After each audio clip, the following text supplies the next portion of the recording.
ఇప్పుడు నేను అడుగుతా ఉన్నా, నేను చేయబోయే ఈ విమర్శకైనా తెలుగుదేశం పార్టీకి సంబంధించిన ఏ ఎమ్మెల్యేలైనా మంత్రులైనా విమర్శించవచ్చు.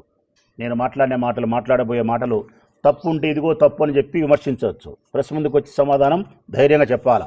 మేము అడుగుతా ఉన్నాం, ప్రతి మహిళకు 1500 రూపాయలు ఇస్తానని చెప్పినావు నువ్వు. ఇంట్లో ఎంతమంది ఆడపిల్లలు ఉంటే 18 సంవత్సరాల నుండి 60 సంవత్సరాల లోపల 1500 ఇస్తానని చెప్పినావు. ఇప్పుడు ఈ 2 సంవత్సరాలు 2 బడ్జెట్లు ఎగరగొట్టినావు. ఈ 3వ బడ్జెట్లో కూడా మహిళలకు ఇస్తానని చెప్పిన 1500 రూపాయలకు సంబంధించినటువంటి నిధుల కేటాయింపులు ఎక్కడైనా బడ్జెట్లో కనిపిస్తాయా? మీరు చూపించగలుగుతారా? ఏ ఎమ్మెల్యేని సమాధానం చెప్పాలి. మీ ఊళ్ళలో మీకు ఓట్లు వేసినారు కదా, మీరు అబద్ధాలు చెప్పిరో లేకుంటే ఆ రోజు నిజాలనుకొని చెప్పింటే మీకు ఓట్లు వేసినారు. మరి ఇప్పుడు వాటికి సమాధానం చెప్పండి. నిరుద్యోగులకు ఉద్యోగం ఇప్పిస్తాం, ఉద్యోగం ఇప్పించలేకపోతే ప్రతి నెల 3000 రూపాయలు ఇస్తామని చెప్పినారు.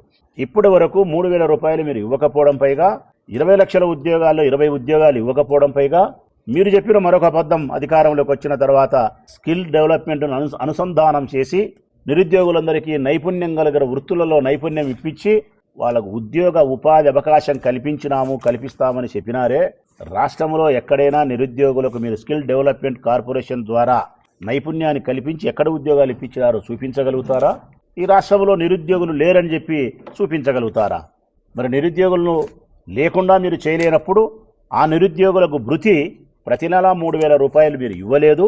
ఈ బడ్జెట్లో నిధులు కేటాయింపు లేదు. మరి దీనికైనా మీరు సమాధానం చెప్పాలి కదా. 50 సంవత్సరాలకే మీరు పెన్షన్ ఇస్తామన్నారు. ఎస్సీ, ఎస్టీ, బీసీ, మైనారిటీకి సంబంధించిన స్త్రీ పురుషులకు 50 సంవత్సరాలకు పెన్షన్ ఇస్తామని చెప్పినారు. అట్లా 50 సంవత్సరాలు నిండిన వాళ్ళు ఈ రాష్ట్రంలో దాదాపు 20-25 లక్షల మంది ఉన్నారు. మరి వాళ్లకు నిధులు ఈ బడ్జెట్లో కేటాయించినట్టు ఎక్కడ మాకైతే కనిపించలే మీరు ప్రవేశపెట్టిన బడ్జెట్లో.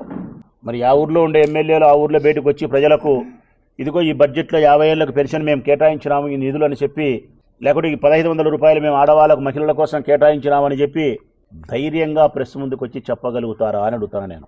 మరి వీటినన్నిటికీ ఏ నియోజకవర్గంలో ఉండే ఆ నియోజకవర్గ తెలుగుదేశం పార్టీ కూటమికి సంబంధించిన ఎమ్మెల్యే ఇట్లా బహిరంగంగా మీడియా ముందుకు మాలాగా వచ్చి ఇట్లా మీ వాళ్ళను కూర్చోబెట్టుకొని మేము చేసే విమర్శలకు మీరు సమాధానము ప్రజల కోసమైనా చెప్పగలుగుతారా?